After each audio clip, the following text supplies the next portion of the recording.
Good morning mga kapatid. Ako'y magluluto ngayon ng sinigang na mamali. Ito po yung ang kanyang mga sangkap. Yan. Pinadaan ko muna siya, pinirito ko muna siya ng bahagya para mas malis yung kanyang lansa. Then may kamatis, may bawang, may sibuyas, may luya, may labanos. Lagyan ko siya ng sinigang sa gabi.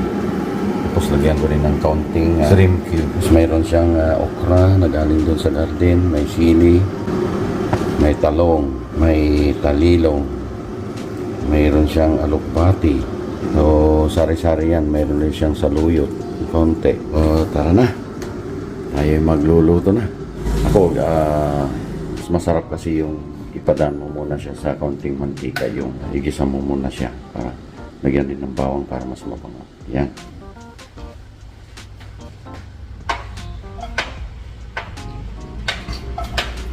Pwede sabay-sabay. Yung labanos. Saka yung talong.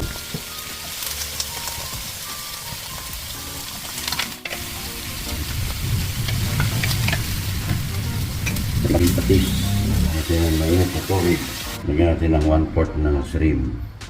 Nor cube. Ito yung dinikdik na paminta. Sinigang mixed with gabi. Yan, pinirito ko muna kasi malambot yung laman nito para intact pa rin, mababawasan yung kanyang lansa. Inuna ko yung labanos kasi medyo matigas ang labanos. Kunting asin. Yan natin itong mamali. Simple lang, simple pero rock.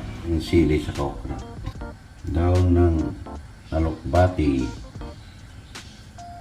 daon ng saluyot, daon ng talilong. Yun ang ilagay. Ang baho-baho. Approve.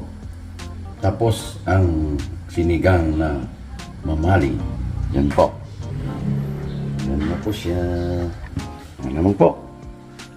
Sana'y natutunan nyo kung paano magluto at ang sikreto ng pagluluto ng sinigang na mamali.